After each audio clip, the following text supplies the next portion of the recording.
Hiya! Welcome to this, my 51st episode of VideoFuzzy. I'm your host, Terry J. Aman, sifting my basket of media memories, and in this installment, titled A Night at Suburbia, a friend of mine gave me a VHS tape years ago, and I finally watched it. I encounter a British teen drama for my Friday night feature, a whole bunch of fun movies turn up in my classic collection, and in my current collection, I complete my cataloging of Parks and Rec. Welcome to the show. He doesn't have that on video, does he? We'll find out together on VideoFuzzy. And what's been going on with me in the run-up to back-to-back episode specials, my second anniversary special, episode 49, and putting together the clip show for episode 50, I felt Ralph and I had earned a little we time. We got down to St. Louis over the 4th, relaxed and met up with friends we hadn't seen in ages, and once we got back I was a little zonked. That was weeks ago now, and as of last weekend I was still, writing. No. Instead, I took the chance to do something a little special I'll get into in a bit following my feature, and this past weekend, July 27th, I blocked out to just react to all of the wonderful things I've been finding in my collection, and it's been far too long. Sip a campfire mocha at the City Brew in Bismarck. Good vibe there this weekend. A group called the Lovemongers cover of Zepp's The Battle of Evermore. Nice work. The Kooks cover of Ace of Base's All That She Wants. Nice. The Civil War's Pensive Girl with the Red Balloon. Karen Elson's cover of Gold Dust Woman. Rufus Wainwright's sweet cover of Across the Universe. And Say Lulu's cover of Stayin' Alive. That one is just wow. Well, it's certainly been a while. Let's get into it. Friday Night Feature. In the late noughties, the BBC aired a production that was very naughty indeed. Teenagers navigating a maddening world of parents, teachers, peer pressure, expectations, body image, sex, drugs, morality, all there right in the title, Skins, which I'm told is Brit slang for condoms. It absolutely caught my attention, and while nearly in his 50s me is less interested than clinging desperately to my mid-30s me, I remembered one freakishly amazing character and determined her episode, the second in the series, which showed up on disc 711 in my classic collection, would make a fantastic focus for my Friday night feature. Oh yeah, not Tony. Never Tony. Tony we saw quite enough of when he was called Alex and played by Malcolm McDowell in A Clockwork Orange. Oh no, the real standout creation was Hannah Murray as Cassie, this ethereal, otherworldly, tragic, freakishly beautiful teen. She'd have just been 18 in 2007. In the first episode, we're told she's got an eating disorder. Tony's friend Sid asks her how she deals. She says she stops eating till she collapses and her family takes her to hospital. We meet her a few months into her treatment, I guess, because her family is completely over their initial concern. Family situation as we see it, her kind of astonishingly young mother is head over heels in love with her new beau, with whom she is shagging non-stop. Must have held off for a few hours whilst giving birth to Cassie's infant brother, this oopsie baby who it falls to Cassie to feed and look after because her mother is pretty much endlessly engaged upstairs as a noisy shag toy. So it gets said, I'm not slut-shaming here. No idea what the backstory is. I'm overjoyed for the two of them have found noisy love and happiness, but here's the deal. However useless, relentless, or otherwise uninterested the mate you found, your responsibility to your children doesn't end with the birthing of them. Cassie's anorexia is pretty much the fire alarm she's frantically pulling off the wall seeking help. Mom's attention otherwise diverted to her newborn brother, or else this otherwise insatiable bonk toy one-cylinder engine what sired him. Once Cassie goes in for treatment, it's pretty obvious no one cares about her there either. The counselor rattles off a checklist in an actively disinterested way, forgets Cassie's name one moment to the next, and for sure, should she find herself in this situation ever again, the clinic is available any time she can put the funds together.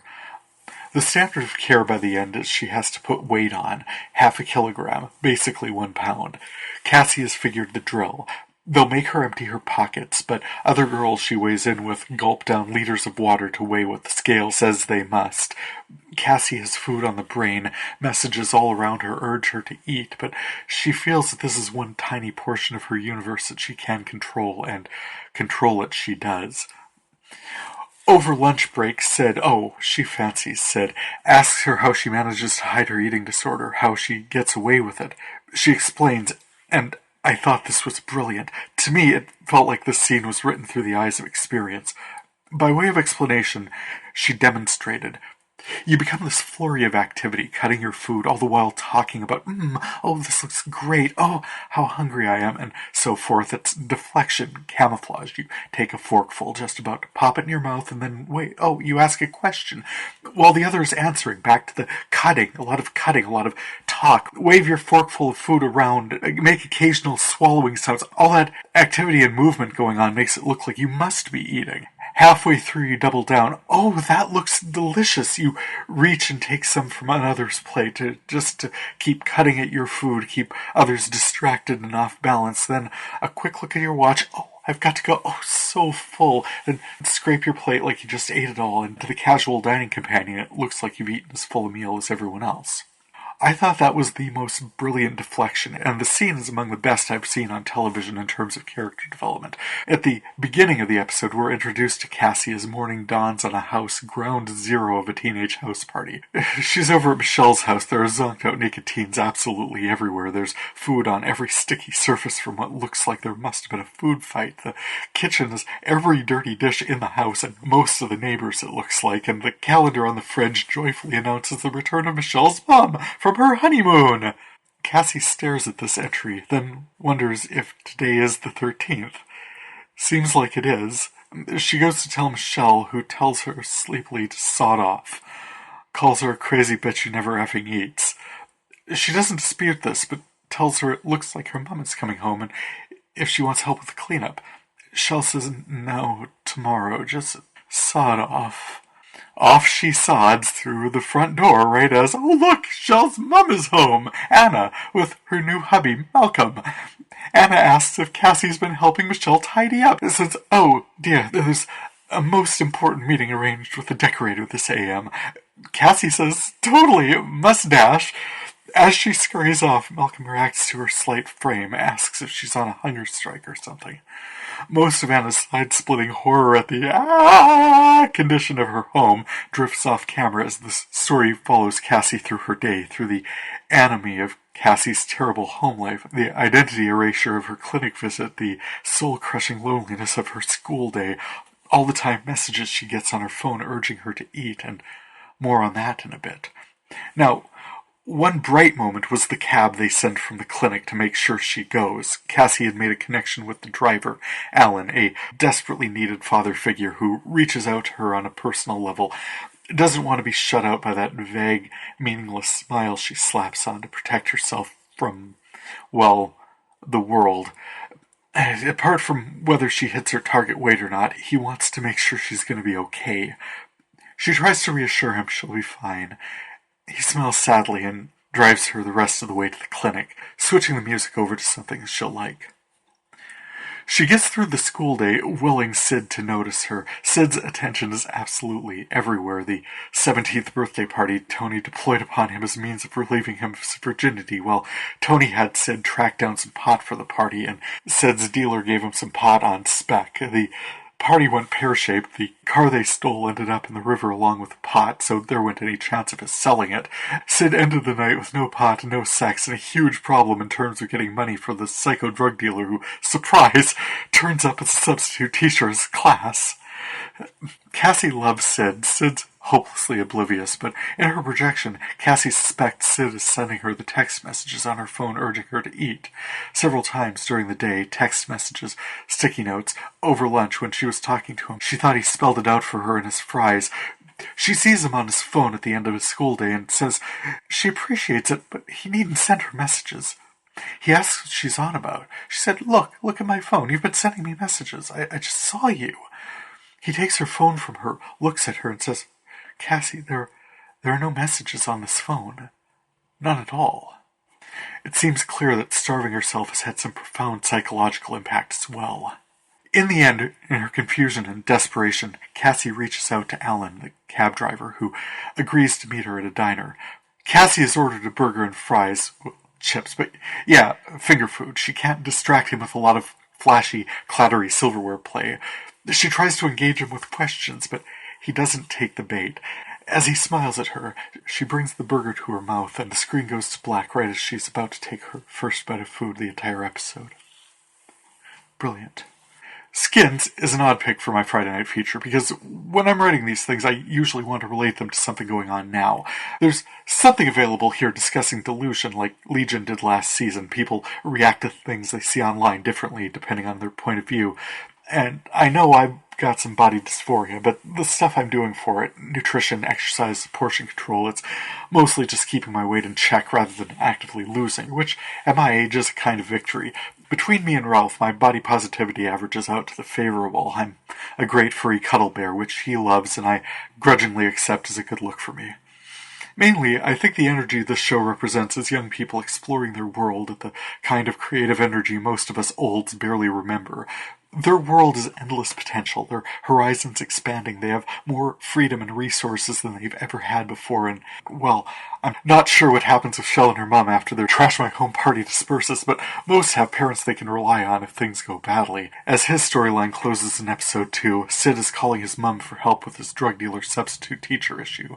And in the face of this sky's the limit potential, so bright this group of friends, talented, imaginative, such capacity for innovation and problem solving, but oh my god, what then do they do with all this? Week-long wrecking ball house parties, scheme and obsess about who's hooking up with whom, including the occasional Slavic prostitute, mad scramble for drugs no one can pay for, stealing cars and tipping them into canals. I mean, yeah, haha, wacky madcap teen TV drama, but if this were every group of young friends on perpetual room spring, a society would collapse in a generation, and it would deserve to. It's not a show I'm going to follow all that closely. I think I only got a half a dozen episodes or so, but it was fun to run into it again here. Definitely rooting for Cassie and Sid, and Shawl. Sure, Anwar as well. Shell's in for it, but good luck, sweetie. And Tony has written, good luck with jail. I don't see a way you're going to avoid it. Cheers, all.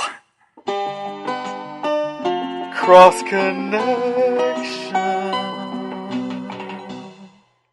Hannah Murray, who plays Cassie in Skins, poses a bit of a challenge for my Studio 6 Feet Under game, although she is in Game of Thrones, so Dinklage gets you to Sorkin through 30 Rock, so just scrolling through IMDb for 30 seconds, I'm showing Skins just a step or two removed from Studio 60. Maybe there's closer ties elsewhere, but the theory's holding that there are ties throughout my entire video collection, that I can trace it all pretty much effortlessly through Studio 60 on the Sunset Strip or 6 Feet Under.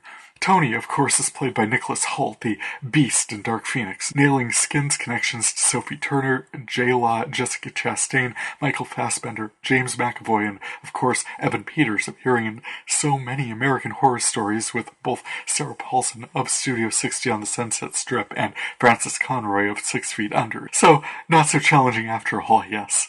That process got even easier with a movie I'll talk about in a little while here, A Solace, featuring Jeffrey Dean Morgan and Anthony Hopkins. It also featured Kenny Johnson of The Shield and Saving Grace, and Sharon Lawrence, who I highlighted her work in Dirt back in episode 27.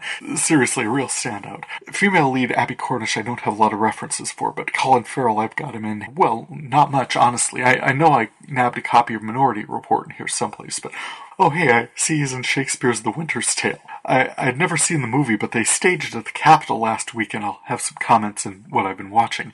Other appearances, I've had so much fun bringing in episodes of Parks and Rec. From a post-Comedy Central marathon backlog of 125 episodes, I've now archived and cataloged the entire series. I was burning through the later season episodes and twigged a couple Simpsons connections. A voice of Homer Simpson, Dan Castellaneta, appears as a public radio host in Parks and Rec, while Mo Sislak's Hank Azaria is an announcer in Brockmire. Pulling up their IMDb pages, I saw where Castellaneta actually appeared in this past season of Brockmire as Duke Ipkowski. Good times. In other connections through Parks and Rec, I've seen several ties with The Good Place. Well, they're both Mike Schur shows, so duh. But while there's a decidedly similar energy between the two shows, I hadn't seen a ton of connections between Parks and Rec and Superstore. Well, in the Parks and Rec London episodes, April connected with a Mongolian woman named Kongorzal, and as I was cataloging that episode, I noticed a very quick facial expression as she looked down and thought, oh wow, that's Sandra from Superstore. Kalika Kuahi, who I mentioned in episode 47, pulled her up on IMDb, and there she is, appears in Parks and Rec, along with Heidi Klum, and as I've been tracking through season 7 episodes, no fewer than 3 presidential candidates in one episode. Ms. Ludgate Dwyer Goes to Washington aired February of 2015. One past, Senator John McCain, and as of this recording, 2 current, Kristen Gillibrand and Cory Booker. And then later, or earlier rather, a 4th, with Joe Biden appearing in the season 5 Leslie vs. April episode. Not to mention appearances by sitting senators, and in the 6th season finale, 2-parter episode Moving Up, the then current First Lady of the United States, FLOTUS Michelle Obama. Tremendous. Into the vault. Sometime around 2010 or thereabouts, one of my theater friends, Jay, moved to Kentucky and, with an eye toward downsizing ahead of the move, bequeathed me his entire James Bond collection on VHS, along with a few other movies I was not familiar with, but which looked interesting. Now, I'm not going to sit here and tell you my life has been a non-stop whirlwind of activity since this handoff, but I promise you those VHS tapes he gave me could have been stuffed with Colombian cocaine this entire time. I would have been none the wiser. The fact is, for most of that time, if I've had a functioning VHS dubber, it's been busy dubbing VHS tapes to DVDs, or else my media viewing has focused elsewhere. Absent that, I've had no means of viewing them. Well, that's not entirely true. I do have old Shep, the forehead Toshiba VCR that legit dates from the 1990s, and ever since May of 2012, the last time I ever recorded anything to VHS, it has sat on the shelf, patiently waiting to be of use. Old Shep is pretty much single-handedly responsible for the vast collection of VHS media I'd collected over the years. Pre-DVR, I'd record shows directly to tape from whatever TV signal I was pulling in. Naturally, this process was fiddly and limited. One cannot rewind live television after all, and if you miss something, unless you've got a rerun, you just missed it. My media consumption became so much richer once I got a DVR. It feels like that dates back to the early noughties, but as I continue this project, I'll certainly discover that horizon. Not only could I record one show while I watched another, I could pause and record shows to my collection without commercials. When possible, I'd record from DVR to VHS tapes, capture 6 hours of recording, and then dub the resulting VHS tape to DVD. So far in this collection, that is, disc 715, almost always in 2-hour chunks. It was much easier, gave me so much more control over the final result, and since this is also when I was encountering so many shows that I was enjoying and wanted to archive, I became ravenous, which, of course, I mean, how else would one fill an industrial floor-to-ceiling shelving unit with VHS recordings? Around 2007, the collection was so overwhelming I got myself my first VHS to DVD dubber and began the arduous next step in this process, which culminated with my 2570th disc in 2017 and brought me through to this third step in the process, cataloging. But I could only transfer my homemade VHS tapes. I still have dozens of commercially produced VHS tapes, which I've been collecting since the early 1990s, and haven't really figured out what I'm going to do with them. I've had a couple of ideas. Commercially produced VHS tapes are copy protected, so I'm not able to craft a digital copy for my personal use. I know pay transfer services are available, but so far I'm not interested. And honestly, if I ever want to watch one of these again, I absolutely can. It's nothing like the same level of convenience. If I want to watch a digital recording of anything, I can pretty much watch it anywhere. VHS, not so much. Of course, I've actually watched all of my VHS movies. Well, most of them. I've seen all the ones that I bought on purpose over the years, and as for the James Bond collection I was gifted, I've actually seen pretty much all of them elsewise. They've sat untouched on my shelf because I've mostly seen them, either in theaters going back to Timothy Dalton and The Living Daylights, or sometimes on DVD like Die Another Day, or at least in network or cable presentations over the years. I'm pretty sure that's how I saw Goldfinger or Diamonds Are Forever and the many cable Bond marathons over the years. So yeah, I'm a Bond fan, and I'm happy to have them, all the Canon productions as well as the Peter Sellers Bond spoof Casino Royale and the disputed 1983 production of Never Say Never Again, along with the VHS copies Jay gave me. Thank you, Jay. I've added my own VHS copies of Tomorrow Never Dies and The World Is Not Enough, and DVD copies of Die Another Day, Casino Royale, Quantum of Solace, Skyfall, and Spectre. I've enjoyed the transformation of his character over the decades and generally excited about the buzz I've been hearing. At one point for Idris Elba, of course, and even more recently the potential for Jane Bond. But yeah, apart from the massive commercial VHS tapes I had and have already seen, I received a couple others which I had not. One of these, Richard Linklater's 1996 production of Suburbia, I popped into my Sony dubber last weekend, and boom, it shut right down. This was unsettling. It's true Sony hasn't had to fuss with a VHS tape of any sort for a couple of years, but she's the only functioning dubber I've got, and I absolutely want to keep her operational. Along with the VCR aspect, she's pretty much my backup for if current collection recorder Tabitha ever breaks down. I'd fed the tape in and the machine just powered down, making it tough to get the tape ejected again. Well, damn. I turned it on, it would shut down instantly. I pressed power on the unit and eject on the remote, and that didn't work. There was plugging and unplugging and on and off and eject, damn you, eject, until the unit finally spit out the tape. I looked at it, and it needed rewinding, but there was nothing physically wrong with the actually shiny, just like new-looking tape. So I popped it back in with an eye to right away hitting the stop and rewind buttons, and the same thing happened. It did not want to do that. So back to the on-off, flip open the little door and look at it sitting in there, give it, effing give it, and it finally spit it out again. I was saddened, but while I was fussing thusly, I recalled old Shep gathering dust in the closet downstairs. Once I finally got Sonia to spit out the tape again and got Shep hooked up, fresh batteries in his remote, whole 9 yards, and asked this industrial pile driver if he would be so kind as to rewind my copy of Suburbia. Bear in mind through all this, I don't know what's on this tape. I've never heard of this movie. I'm threatening the continued function of my needed, useful, and much beloved machines on a complete whim. This tape could have been a tape-shaped sabotage, could have been crafted of dark matter to sow chaos and leave destruction in its wake. How well do I even know this J. Pearson? Well, I got Shep set up, fed the tape, and there was a cough, there was a chunk sound, and then whirring. While this comforting rewinding happened, I connected this 1990s-era VCR through, well, my Insignia monitor it'll connect to just about anything. It's got HES video, it's got direct cable access, it's got HDMI, it'll take USB, it looks like. There's probably a Hogwarts setting back there, but instead I decided to connect Shep through Sonia. I could see some intermittent picture, choppy and staticky, and I couldn't hear any audio. Come to find out via the user's manual, this is by design. That is, if I try feeding a signal from one VCR through another, Sony will actively fight playback as a means of discouraging piracy. Womp womp. Mainly I was happy the tape was indeed playable, so I hopped it out of Shep and gave Sony a third crack at the thing. This time the tape played just fine. Great audio, the picture was clear as a bell too. I set Shep aside in case I ever run into this issue again, kicked back and watched this gift from the distant past. Suburbia, 1996, a Richard Linklater production, features a half-dozen high school grads hanging out behind the Circle A convenience store one fine summer's eve. Jeff is a writer and a sharp-eyed realist dating Suze, a militant artiste who brings her friend Bibi along, a blonde who seems really uptight but is basically out of rehab, is committed to her recovery. Jeff's friend Buff is off work from his shift at the pizza place and meets up with them and Tim, a vet honorably discharged post a self-inflicted kitchen incident.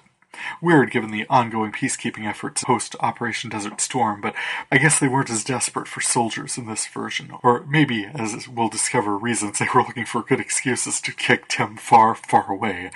We get a nice view of his, don't get me wrong, all these kids seriously slept in, but Tim's racism is a live and a textured creature. As they hang out behind the Circle A, there's ongoing low-level antagonism with the Pakistani convenience store worker, Nazir, which comes to a head early when a shoving match with Tim brings Nazir's wife, Pakisa, running out the front door with a shotgun. This ends the standoff, and Tim moves off.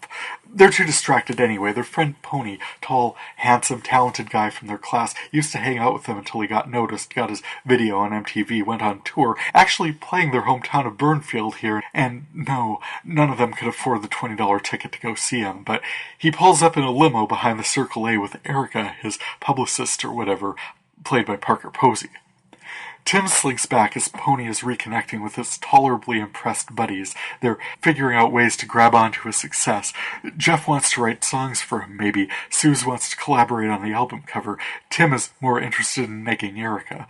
Pony and them go for food while Tim and Erica slink off to a bombed-out van in the brush. Tim's too drunk to do much, Erica's kind of laughing at him, and the camera darkly pans away.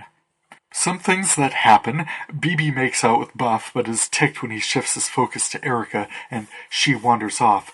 Erica's interested in Tim, and they wander off together. Pony and the others go to get Chinese, then they drive around pretty randomly, and Buff steals a garden gnome. Jeff is irritated by the fake borrowed status of driving around in a limo, wanders off and circles back to the Circle A.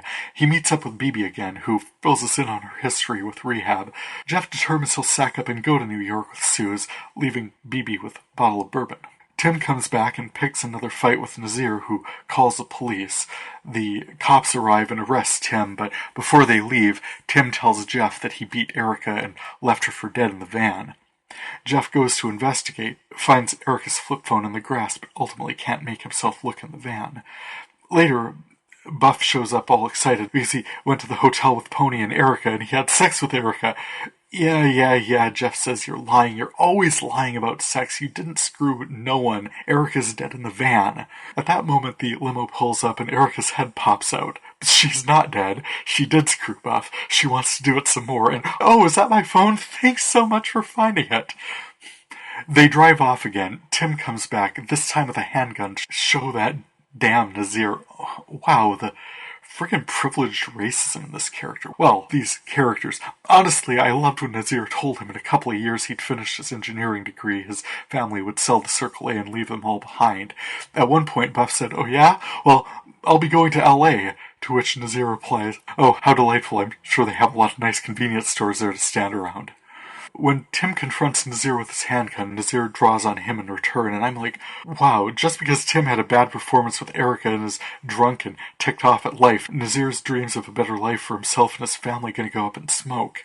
At that moment, however, BB's unconscious body is found on the roof of the Circle A. She had a serious relapse, drank the bottle of bourbon along with whatever pills she found in her parents' medicine cabinet, and looks to have OD'd. Nazir's wife shows up to help him fight Tim, then gets mad and blames Nazir for the girl passed out on the roof. But Nazir shifts it all onto Jeff and BB. You've got everything, he scolds them. And you throw it away. You just throw it all away. Pan out, jib shot, cue music, suburban scenes, close on the name of the town. Welcome to Burnfield. Well, I'd never seen it before. I'm glad I did. It reminded me of movies we were seeing around that time. Clerks, Reality Bites, that sort of thing.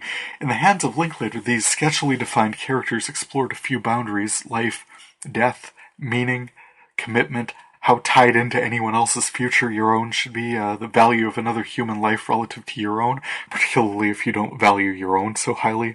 The suspense laid in by the potential for violence. I mean, geez, talk about ill-fated. This promotions person, Erica, is only aware of these rando townies because they were all high school buddies together with the star or something. Here she might have been attacked and left for dead in a van somewhere. What the hell was up with that lie? If Jeff hadn't been such a chicken liver, he'd seen she wasn't dead in the van, but geez, Tim, dark much? When Erica reappeared later, smiling, happy and fresh-laid as a farm-fresh egg, the relief broke the tension and left me completely unprepared for the discovery of BB passed out on the roof.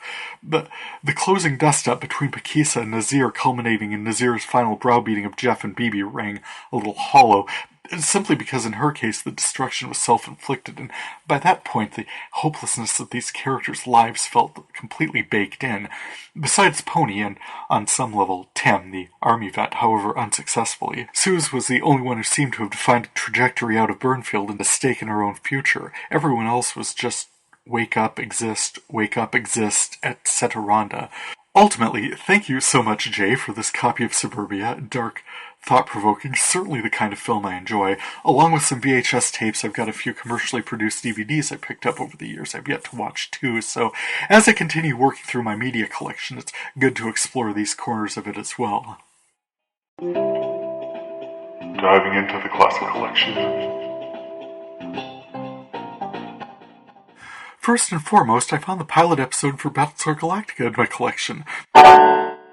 I was so sure I'd missed it, like when Fox ran the first season of 24 at a marathon over Labor Day one year, probably 2002, and I saw it was happening about halfway through the second episode. I quick hit record and saved most of it. I'd never seen it, never heard of it before I saw the marathon scheduled, but Kiefer Sutherland is brilliant. The show pulled me in right away, and I was so happy I was able to see, like, most of the first season. 22 or most 23 episodes for sure, and followed it through another 6 seasons at least. So finding the pilot episode of Battlestar Galactica, another show I had never seen before but came to love once I binged the marathon, was such a blessing. I didn't rewatch it for this specifically, but I noticed the opening sequence did not include the beautiful Sanskrit chant. Om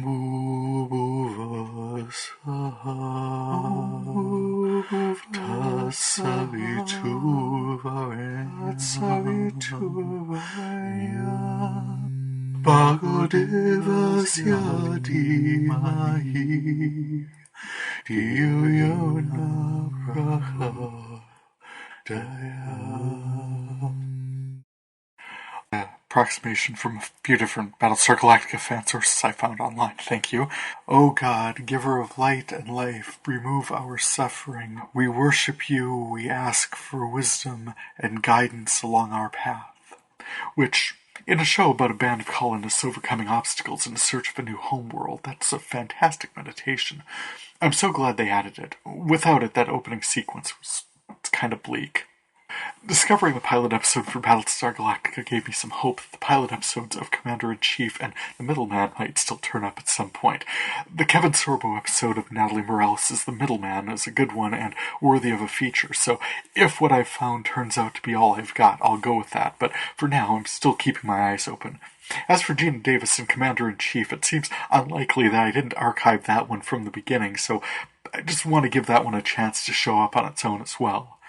I've got some psych to talk about here and in my current collection, so I'll mostly hold off except to say that in the Season 3 episode, Disco Didn't Die, It Was Murdered, was just goofy cornball fun.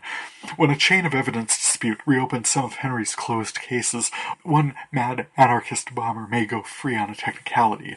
It's up to Sean to follow the case into the past in a wild time capsule trip, and I mean the trippiest. Sean and Gus team up with Henry in a panic of polyester leisure suits, a 1974 Mercury Cougar stuffed with clues, and a confidential informant named Pookie, but when a research lab tech turns up dead, it seems clear the past has no intention of staying in the past. Incidentally, I believe I've encountered a good runner-up to the funniest line ever delivered on television. We'll talk about that in a bit, but certainly one of the funniest in this series, in which Sean is desperate to account for the actions of a would-be bomber on the loose. The police demand to know psychic consultant Sean's vision of the case. He's scrambling and says, great big birthday cake, to which Gus replies, make a wish. What? Priceless. It turns out the killer is making a bomb, and Sean needs to lead the police to its former co-conspirators, now a nice, sweet suburbanite couple. There's a huge twist, and it's a good one, but mainly the scene not to be missed is once the team buys the 1974 Mercury Cougar. As they get to Pookie's bar, the driver's seat has managed to put Gus's whole right side to sleep, and he walks across the parking lot with the baddest case of boogie fever. I'll have more to say about Psych in a bit here. Oh, and another episode that turned up featured Jane Lynch as a Coast Guard captain, as well as Chief Vic's sister, so along with the Disco episode, which featured Jer Burns, and oh wow, I did not recognize him. Ted Lang as Henry's one-time confidential informant Pookie, probably better known as Isaac Washington on the Love Boat. Burns is a strong character actor who makes appearances all over my collection, and according to IMDb, Lang has been in literally every show ever made since 1972. Well, not quite, but it would probably take less time to list the ones he missed. I also found a bunch of first-season episodes of Criminal Minds in this group. None of them stood out, though I remembered watching the one titled LDSK, which featured Dr. Reed trying to pass his firearms certification and started layering in more interpersonal dynamics in the team. I recall the opening scenes where the title bad guy, LDSK, or long-distance serial killer, was a viewfinder setting sniper rifle crosshairs on children in a park. Deeply unsettling imagery. Before getting into movies, I found this absolutely wonderful promo for the National Arts Council or something, encouraging engagement in the arts. A family is sitting down to breakfast when a grand piano comes crashing through the wall and a jolly Johannes Brahms is at the keyboard. He's encouraging them to enjoy their Raisin Brahms, with information on the importance of arts education. By the end of the commercial, both kids have big bushy Brahms beards and mustaches. Maybe the dad does too, I'm not remembering it, but it was a fun promo to find. Possibly there's all sorts of stuff like that hidden throughout this collection that I miss because I'm skipping ahead to catalog the next thing, but I do enjoy seeing it when I see it. VideoFuzzy at the movies.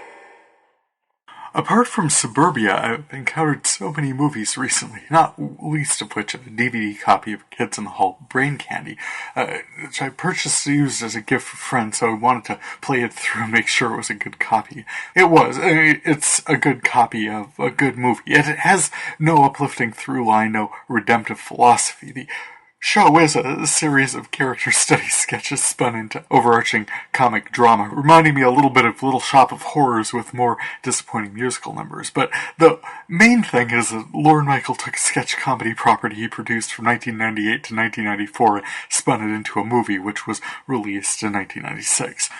It focused on the tendency for Big Pharma to be more profit-driven and a bit looser with the studies and regulations than we might want them to be as, consumers of these products. Not a difficult argument to make, and the towering tragicomic saga of Kleenex is certainly a cautionary tale for the ages. Well, not every movie needs to be epic, which brings me to A Night at the Roxbury, another Lorne Michaels property from 1998 that I finally got a chance to watch, featuring Chris Kattan and Will Ferrell as the Batabi brothers, indifferent assistants at their father's fake flower shop, determined to chase their dreams of running a nightclub or maybe one day getting into a nightclub. Molly Shannon is fun as the would-be wife of the tall one, ready to stomp her own personality on the two families' combined business, tossed aside at the altar when destiny beckoned, then caught by the personal trainer best man like a bouquet. There's not a lot of there here, and that's really all history has had to say about this one as well. More fun I encountered the unrelentingly high school production of Napoleon Dynamite from 2004 in my classic collection. John Hader is an irrepressibly low-key character surrounded by influences and duties and obligations, and in his reactions, convictions, and aversions, navigating some sort of path, crafting some sort of sense, some sort of life within that artificial construct with some long-term hope of perhaps discovering himself along the way. Or not. From the beginning, the piece seems to want to scream nihilistic futility, but somehow fails even at that. Like, oh, admit it, I saw you care about something just there. Did not. Shut up. No matter. Movies that feature music by the White Stripes are to be generally encouraged, and I'll totally say that out loud and everything. Also appearing in my classic collection, the 2007 remake of John Waters' Hairspray, this one a little more focused on social issues than the somewhat grubbier 1988 version, starring John Waters as the pervert. Well, that's the first line of his obituary right there, though I kind of admire the line he walks. He directs Pink Flamingos and Female Trouble, but can also appear on talk shows and write songs like I Know Where I've Been. I mean, yeah, Nikki Blonsky as Tracy Turnblad is an adorable foil to Brittany and Michelle's Bond tussles, and the civil rights theme is a lot more defined in this version. Go Queen Latifah, but the message is loud and clear. The personal is political. Keep fighting. Love wins. You can't stop the beat.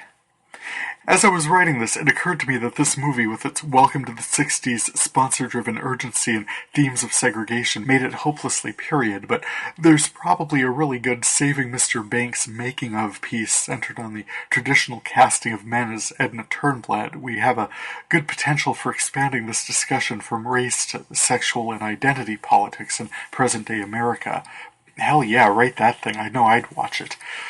I'll pivot here on another discovery. No, not the 2007 ecological treatise presented by Jerry Seinfeld in the animated Bee movie I found in my classic collection. No, I got the man of the 1997 British working-class comedy The Full Monty, where guys who are so desperate they're stealing scrap metal from their former job site to make ends meet, and you find Robert Carlyle as Gaz, a young unemployed single father, reacts to his ex-wife and her women friends getting all hot and bothered about male strippers. They're just for looks, nothing to 'em," he says. He and his mates could put on a better show. Well, there's this whole movie happens while they put their crew together with the bodies and the help that they need for this. There's never foregone that this is going to work, and Gaz does it himself, promotes the fact that they'll do the move those professional ponces won't, the title move, the full Montgomery, and you'll wait for the final frame for it to happen, but as advertised, no spoilers when it's the title.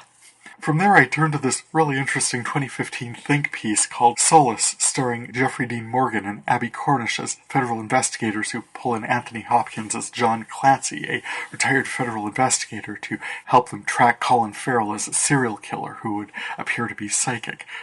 Fortunately, Clancy is also psychic, so he's able to track several leads without which the investigators would otherwise be lost. The backtracking and foreshadowing and hints and glimpses required in the telling of a story featuring more than one psychic is necessarily confusing, and one day when I've pretty much got this project done and squared away, I really want to plunk down and watch this one again. But for atmosphere, texture, and writing, gotta say, I feel like they nailed it, and once I get to it, this will be well worth a second look. As I know I'm going to need for the 2016 presentation, The Girl on the Train. I mean, wow, that movie is complex. I'd actually read Gone Girl by Gillian Flynn before watching that 2014 movie, and I did not know how they were going to present those complex, countervailing visions on screen. They did a fine job, but the task was well beyond them. That's a story that just works so much better on the page. This, oh man, The Girl on the Train, they really kept me. I've not read this yet. I'm absolutely going to now at some point, but oh wow, you think the story is about one thing, and then bam, world shift. It's actually about this other, and holy buckets, then it's completely this different other thing.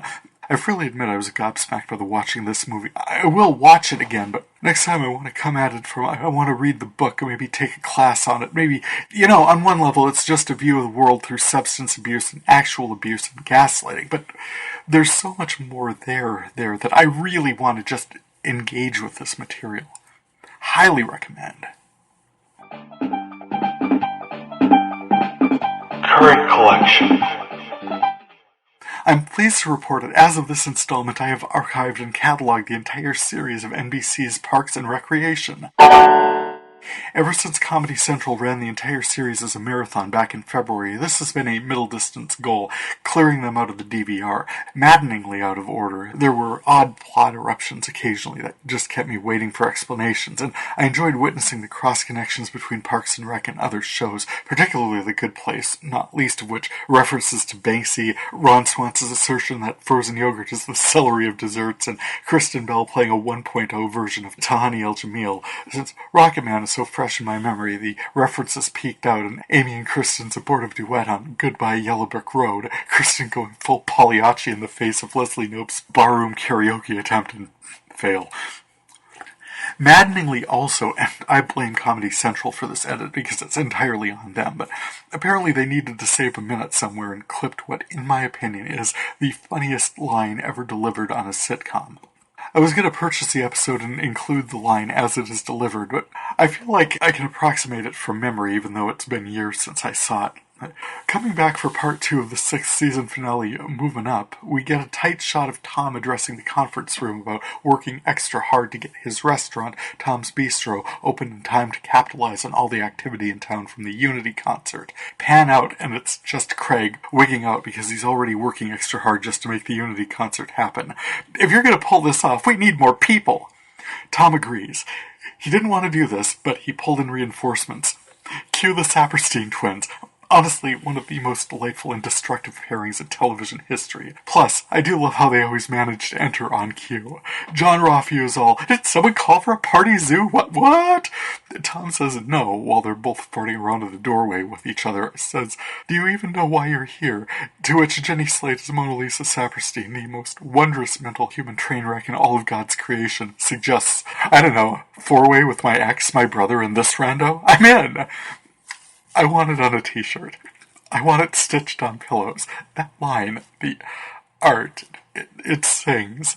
And I just noticed that she was also the voice of Bellwether in Zootopia, so that's definitely one twisted palette she's pulling in from. Now, I tracked this episode both from where I initially recorded it off of Comedy Central and where I also saw it airing on FXX last week, and I made a desperate grab for it. That line was cut in both instances, so I'm not holding out a lot of hope that I'll ever encounter it again without streaming and paying for it. But to be honest, I've already got 99.873% of this series. Yeah, I'm for sure missing fantastic DVD outtakes and whatever else they decided to clip in syndication.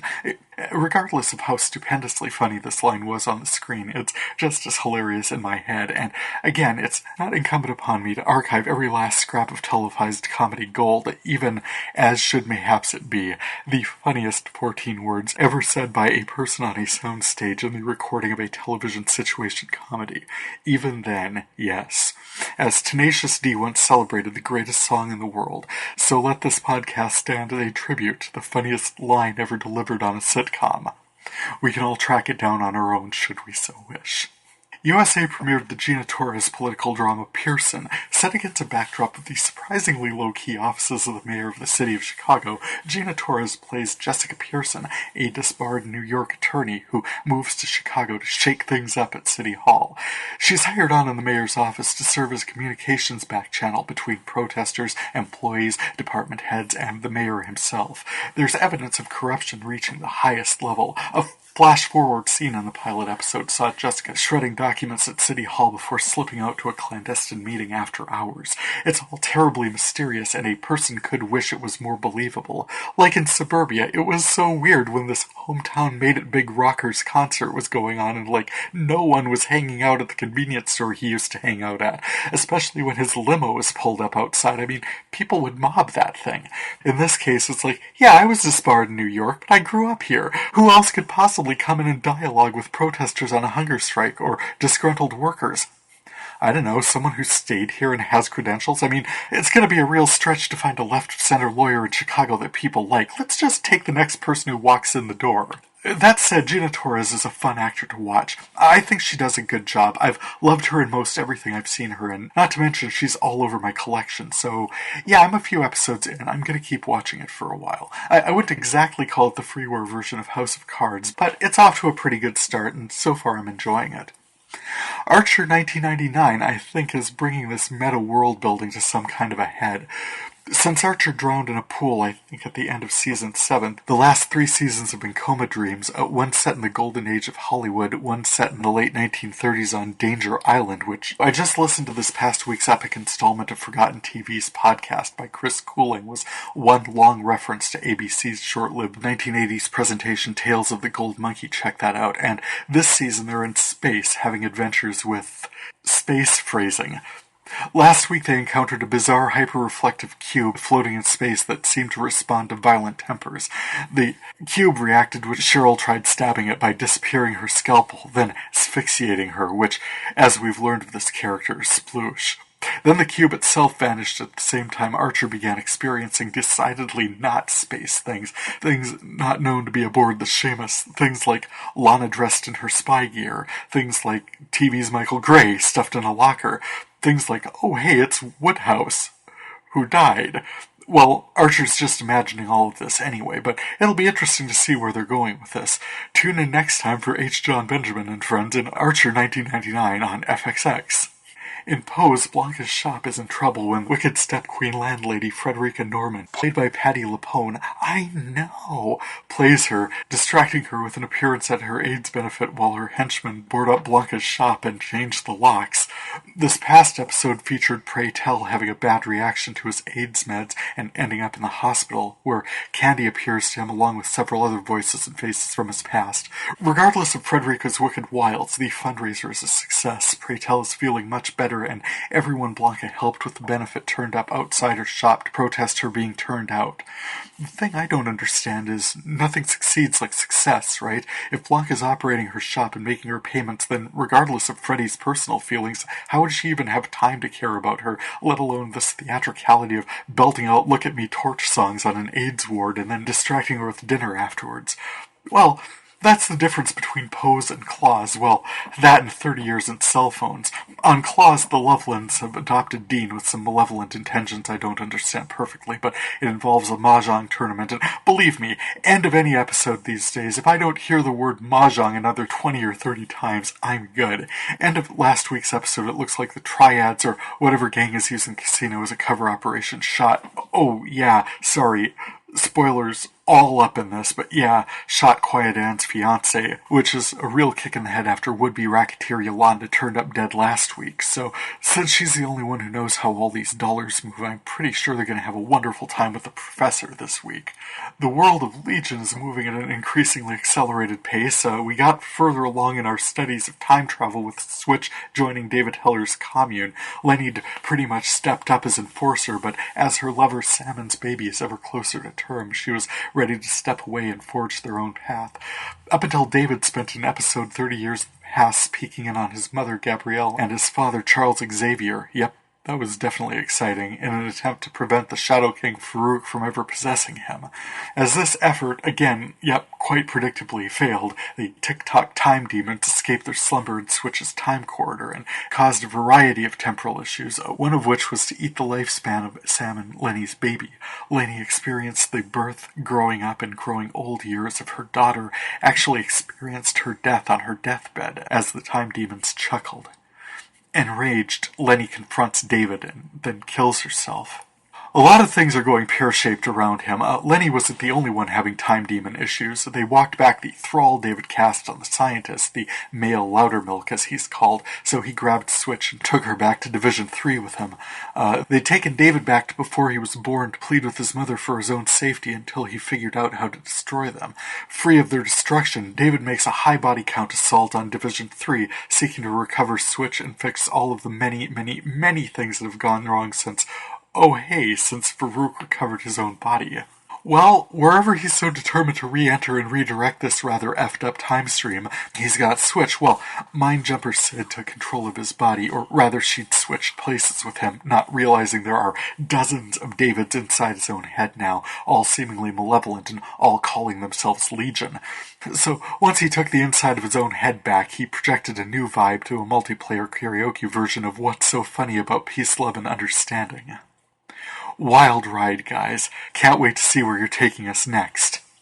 Speaking of rejoining the time stream already in progress, and now that my backlog of Parks and Rec is sorted, I dug into those Dark Ages episodes of Psych I'd pulled from the reruns on Hallmark's Movies and Mysteries channel. Well, for one thing, that initial lineup was bogus. They aired all of Season 6, which I'm honestly not sure whether I've got that in my classic collection or not, so yeah, good to have. And they aired all but 3 episodes of Season 8, which I know for a fact I do not have, so not out all that much in the grand scheme of things. I'll just keep an eye out for reruns. But what I do not have, well, except for the first 3 episodes, otherwise I have no episodes at all of Season 7. The significance of this whole increases when you realize that this was the season with the musical episode. Oh no! Yep, I had the first 3 episodes and then gone. Boom. Nothing. I just started over from Season 1, and now the show has disappeared from the lineup completely. It's just, when I determined to look for them, I was so excited to see that they were actually airing somewhere, and when I set the recordings, I clicked the titles individually. Hallmark said they had these. No, not at all. Well, I need Psych. That's just a significant creation for me. I love Psych. Nothing for it except I ordered the missing season. And then, when it arrived and I looked at it, I logged right back in and ordered the musical episode because it was effing sold separately. Yeah. Hey, you know what? It's fine. It's all good. Musical episodes are notoriously difficult to secure all the rights from all the parties involved. I'm just glad I have the thing, and it's not a recording of a streaming episode. Really, it's good to have something rather than nothing, but those just do not look good. Plus, there's bonus material on the copies I got, so once I get to that, I'll be able to enjoy it even further. As of this past week, I've added the 5th season finale, a further installment in the Yin-Yang serial killer storyline, and the first 2 episodes of Season 6, where Sean and Juliet are dating and inching towards maybe moving in together. Lester is naturally furious. The comic potential is large, and I marveled anew at how much I have missed these characters and these stories. I've got a couple dozen left to bring in, with a break in the middle to watch the 7th season episodes as well. And now it's time for everyone's favorite part of VideoFuzzy, Samantha Bee and her wacky lists of things. These are lists put together by the writing staff of Full Frontal with Samantha Bee on TBS. They usually fly by so quickly we'll miss it, but that's why God invented the frame advance. I slow it down, pan for that comedy gold, and share it here with you. Let's enjoy. The first one goes back to a June 2019 update on sexual harassment accusations against President Trump. In reaction to the president's assertion that Elle magazine columnist E. Jean Carroll wasn't his type, Late Show host Samantha Bee and her staff compiled a list of lies useless men tell. They include 1. I'll pull out. 2. That's only a friend in my Tinder photo. 3. I'd never. She's the same age as my sister. 4. Bachelor party was kind of boring. 5. I'm 6 feet tall. 6. I've read Infinite Jest. 7. That's never happened to me before. 8. It's not me, it's just cold in here. 9. Of course I was listening. 10. I know what a duvet is and or does. 11. I know what a clitoris is and or does. At this point, the scrolling sped to illegibility, slowing down again at 1:30. I voted for Hillary. 1:31. I prefer The Handmaid's Tale to HBO's Ballers. 1:32. I read Pornhub for the articles. 1:33. I'm divorced. 1:34. I've never done this before. 1:35. I could bench that. 1:36. Hey, just seeing this now. 1:37. All the girls do it. 1:38. It gets bigger. 1:39. Just the tip. Putting the president's assertion. 1:40. You're not hot enough for me to rape. Just ahead of 1:41. I do wash my towels. Later, in a piece on the Fiesta Protesta at a narrow point on the Rio Grande, one of the workers they talked to reported working in a lead mine. The fine folks at Full Frontal organized a list of jobs by desirability to see where mining for lead might fall. In their list of most desirable jobs, 1. Being Lizzo. 2. Playing with puppies while being complimented by Michelle Obama. 3. Late nights graphics person. 4. Pizza taster. 5. CFO. 6. Popular dancer. 7. Singer of happy songs. 8. Singer of sad songs. 9. Friendly farmer. 10. Neighborhood mailman. 11. Anywhere with air conditioning. And here's where it scrolled to illegibility once again. I think I saw foot doctor, window cleaner, and marshmallow taster in there somewhere, slowing down to 7,394 celebrity food chore, 7,395 snake lover, 7,396 skin farm, 7,397 asbestos chef, and 7,398 lead miner, just ahead of worst job they listed, which they determined was 7,399 zombie fluffer. Again, my thanks to the creative minds and writing staff at Full Frontal. This has been another installment of Samantha Bee and her wacky lists of things. And now, Nerd Show! One of my current collection discs is devoted to a PBS production of American Experience with Robert Stone, Chasing the Moon. This was 3 two-hour productions that aired just ahead of the 50-year anniversary of the Apollo 11 moonshot. I turned 50 next year, so the Apollo 11 mission, really all the moon missions, happened outside my threshold of awareness. So it's been fascinating to watch the repackaged documentation of this breakthrough, to experience it. One cannot, in 2019, experience it as people living the experience at the time could. Fear it might fail, the new parameters for human experience, the universal sense of accomplishment. The Soviets and the Americans landed missions to the moon, and, well, only the Americans made it back, but yeah, I wasn't even aware of the unmanned Soviet mission, so this was a legit learning experience for me. But given the reality that when we landed we had no guarantees of return, they constructed the lander so that it could mitigate what some anticipated might be an endlessly deep sift of dust that they could sink into and never escape. We legitimately had no means of knowing what we were going to find there. As we arrived, what underpowered onboard computers they had installed were overloading and failing. These astronauts, their lives and the entire mission depending on some quick and significant decision-making, landed with just seconds of fuel supply remaining, and maneuvering was tough given that they had balls the size of Manhattan. The novelty, of course, wore off very quickly, but I, for one, am glad we ran follow-up missions, a half dozen between 1969 and 1972. I was so happy to learn that they'd taken a scrap of the Wright brothers' first plane with them to the surface of the moon. I feel like our world has changed significantly since we ran those missions. In ways it's easy to determine, and in ways it's far more subtle. But yeah, sending a man to another world and then bringing him home again safely through countless hazards teaches us something about limits and the word can't, about the human spirit, will, and determination. If everyone works together, we can accomplish so damn much. It was a good opportunity to take a moment, kick back, and appreciate it. What I've been watching.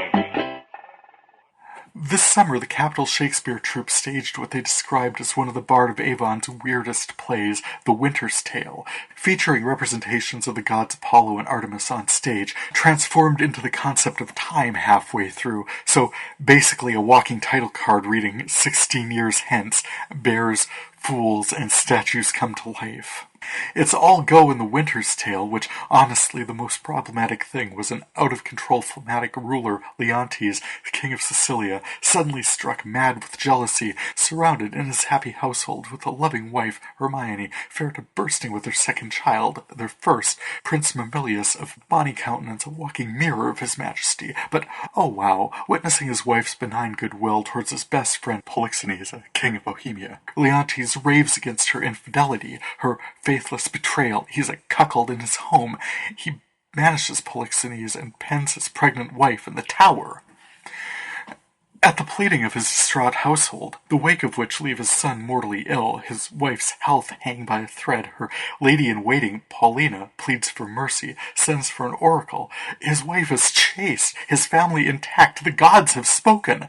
He'll hear none of it, Leontes. He rejects it as fake news, and as he does so, his son falls dead, his wife falls dead, his daughter, who he rejects as a bastard, is banished, and lands up on the shores of Bohemia. We meet her, Perdita, 16 years later. She's been taken in by simple shepherds and grown to a beautiful woman. Polixenes' son, Florizel, is smitten with her and wishes her hand, but Polixenes will have none of this and rejects the suit. His son is of royal blood and must marry nobility. Well, the shepherds know something about the girl they'd taken in as a baby. She'd arrived with some royal insignia from the house of Sicilia, but they'd all have to travel there to confirm it, which everyone does. Leontes accepts his daughter as legitimately his, so Florizel may wed Perdita, and their long-divided kingdoms may at last be reconciled, and in acknowledging Perdita, Leontes perceives the statue of his late wife brought to new life by the god Apollo. As odd goes, it's certainly up there. Quite a large amount of time is spent on fools and pickpockets who play act as servants and minstrels and courtiers. They did move the plot along here and there, but not nearly so much as they hindered it, I'm afraid. I'll admit I was mostly there to see how they were going to do the bear. It ended up being Apollo in a bear costume, which I thought was adorbs. Generally, these guys do a good job, and this was one I hadn't seen before and was happy to take it in. Well done, everyone. And now... Upcoming shows.